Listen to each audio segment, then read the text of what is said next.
नमस्कार। आप देख रहे हैं खबरें सारे जहां। इस समय हम उत्तर प्रदेश के श्रावस्ती जनपद के इकौना क्षेत्र के खावा पोखर में हैं। हमारे साथ इस समय आबिद हुसैन खान जुड़ चुके हैं। आइए हम इनसे जानना चाहेंगे, उत्तर प्रदेश सरकार द्वारा मदरसों को सील किया जा रहा है, ईदगाहों पर बुलडोजर चलाया जा रहा है, क्या है मामला इसमें? सबसे पहले आपके चैनल के माध्यम से मैं ये बताना चाहता हूं कि कल हमारे गांव में भी जो है प्रशासन की कार्यवाही के नाम पर जुल्म हुआ है। कल भी वहां पहुंचे और इसके बाद जो है 10 मिनट के अंदर अंदर हमको बताया गया कि ये खलिहान की जमीन है। उससे पहले कि कुछ सोच विचार की जाती, फौरी तौर पर बुलडोजर मंगाया गया और उसको उसी जगह पर साफ कर दिया गया, खत्म कर दिया गया और मदरसों को भी सीज किया गया। मान्यता होने के बावजूद, रजिस्ट्रेशन होने के बावजूद सारी चीजें हमारे पास मौजूद है। इसके बाद जो है हमारे मदरसे में ताला लगा दिया गया गवर्नमेंट और बताया गया कि अब हमारे हुक्म के बगैर मतलब जो है ये खुलने वाला नहीं।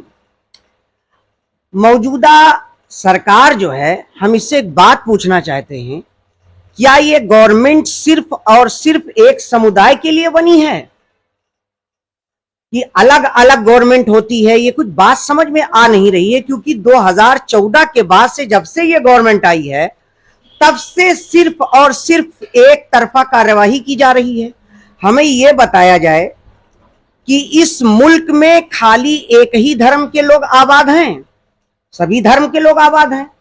तो जैसे हमसे मांगा जा रहा है कागजात, हर धर्म स्थल, स्कूल, मदरसा, मस्जिद, ऐसे अगर हम सवाल करें कि सभी धर्म स्थलों के कागज को हमें भी दिखाया जाए तो क्या सरकार इस बात पर एक्शन लेगी? और जो मदरसों में दीन की बात सिखाई जा रही थी, कुरान सिखाया जा रहा था, आप कह रहे हैं कि बंद कर दीजिए। चलो, हमें कोई एतराज नहीं है, हम बंद कर देंगे, लेकिन उसके लिए हम सुविधा कहां देंगे? हमें आप या तो हमें आप अपने कॉलेज के अंदर कुरान पढ़ाने की सुविधा दीजिए, फारसी पढ़ाने की सुविधा दीजिए, उर्दू पढ़ाने की सुविधा दीजिए। चलिए, हम मदरसा से अलग हो जाएंगे, मदरसा नहीं चलाएंगे। हमें तो और खुशी होगी कि कम से कम हमें जो है सुविधा मिल रही है, लेकिन गवर्नमेंट ये सब कुछ भी नहीं कर रही है। और हम लोग अगर अपने बच्चों को पढ़ाना भी चाहते हैं तो गवर्नमेंट जो है हमारे मदरसों को बंद करा रही है।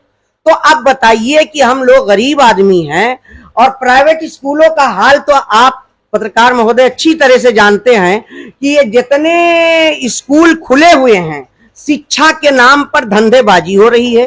अच्छा खासा काम किया जा रहा है, उसके अंदर बिजनेस हो रहा है, तो हम अपने बच्चों को उसमें कहां पढ़ा पाएंगे? ड्रेस तक वहीं से खरीदना पड़ता है, फीस भी हमको वहीं से देनी पड़ती है, सारा काम हमको अपने जेब से देना पड़ रहा है। और सरकारी स्कूलों का हाल तो खुदा के हवाले है ही, वो तो आप जान ही रहे हैं कि किस तरह से वहां तालीम हो रही है, शिक्षा हो रही है। अब हम लोगों ने सोचा कि कम से कम चलो अपने गांव घर में बना लिया जाए, यहीं पर हमारे बच्चे शिक्षित हो जाएं, यहीं पर हमारे बच्चे पढ़ लिख जाएं।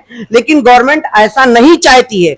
गवर्नमेंट हमेशा से यही चाहती है कि ये मुसलमान के जो बच्चे हैं ये तालीम से दूर रहे, शिक्षा से दूर रहे। इसलिए हमारी व्यवस्था पर भी उसने उंगली उठा दिया और हमारे तमाम मदरसों को इस वक्त कागज होने के बावजूद भी सीज किया जा रहा है, जबकि सुप्रीम कोर्ट के हिसाब से हम लोगों को ये हक हासिल है कि हम अपने बच्चों को दीनी किताबें और दीनी मामलात उन्हें पढ़ा लिखा सकते हैं, लेकिन आज वो भी हमसे छीना जा रहा है। और अफसोस कि इस मुल्क में हमें शायद सौतेला समझा जा रहा है।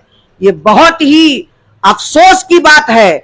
देखिए, हम मुसलमान यहां हैं, पहलगाम का हमला कहां हुआ है पत्रकार महोदय? पहलगाम कहां है? हम लोग श्रावस्ती जिले में हैं। खेत खाए गदहा मारा जाए जोला। किसने बदमाशी की, किसने हमारे मासूम भाइयों की जान लिया, हमारे हिंदुस्तान भाइयों की जो है जान ले लिए, उसका हमें अभी दुख बहुत ज्यादा है। लेकिन हम क्या कहें, उनके ऊपर हमला, पाकिस्तान के ऊपर हमला करने के बजाय उत्तर प्रदेश के मुसलमानों से बदला लिया जा रहा है। बताइए ये कहां तक दुरुस्त है? क्या सरकार इस बात की जवाबदेही हमारे सामने खड़ी होकर देगी कभी नहीं दे पाएगी। सरकार एक तरफा कार्यवाही में लगी है ताकि मुसलमानों को चकनाचूर कर दिया जाए, इनके मदरसों को, इनके मस्जिदों को नीस्त नाबूद कर दिया जाए। लेकिन अब हम क्या कहें हुकूमत को? हुकूमत बार बार हम लोगों को 2014 से लेकर आज तक बराबर टारगेट करती चली आई और हम सब ये सोचकर जिंदगी काटते रहे, चलो ठीक है, आगे ठीक हो जाएगा, आगे ठीक हो जाएगा, कोई नेता आएगा तो ठीक हो जाएगा। लेकिन हमारे हिसाब से नेता वगैरह जो है हम लोगों के कोई काम नहीं आ सका और मस्जिद मदरसे के ऊपर हमारे मामला पड़ गया है। अब हम लोग सोच में ये हैं कि अपने बच्चों के भविष्य को हम कैसे सुधारें और कहां लेके जाएं। ना प्राइवेट स्कूल ले जा सकते हैं क्योंकि उतनी रकम हमारे पास नहीं है, और सरकारी स्कूलों में पढ़ाई के नाम पर आप अच्छी तरह से जानते हैं कि वहां पर किस तरह तालीम हो रही है। अब अपने बच्चों को हम यहां पढ़ाना चाहते थे तो हमारे मदरसों को बंद किया जा रहा है। हम हुकूमत से कहना यह चाहते हैं कि जो गलत तरीके पर मदरसे हैं बेशक उनको बंद कर दिया जाए। अरे मैं सरकार से यह भी तो सवाल करूंगा कि 65 या 66 मदरसे कल तक सीज किए गए पत्रकार महोदय, लेकिन आज तक तो कुछ नहीं बताया गया कि इसमें किसी तरह की कोई औजार मिली हो, कोई हथियार मिला हो या किसी किस्म के अंदर कोई गलत काम मिल रहा हो। इसके अंदर क्या गलत किया जा रहा था जिसके बुनियाद पर हमारे मदरसों को बंद किया जा रहा है? इसका एक सीधा सा फंडा है, सीधा सा मामला है कि हमारे मजहब को टारगेट करना, हमको टारगेट करना। अगर आप इंसाफ पे हैं तो जितने धर्म स्थल भारत की इस धरती पर हैं सबका कागज निकलवाया जाए और सबके कागज को देखा जाए। जो वैध हो उनको रखा जाए, जो अवैध हो सबको खत्म कर दिया जाए। हम इस बात पर मुत्तफिक हैं और हुकूमत के साथ हैं, हर बात में उनके साथ कंधे से कंधा मिलाकर चलेंगे।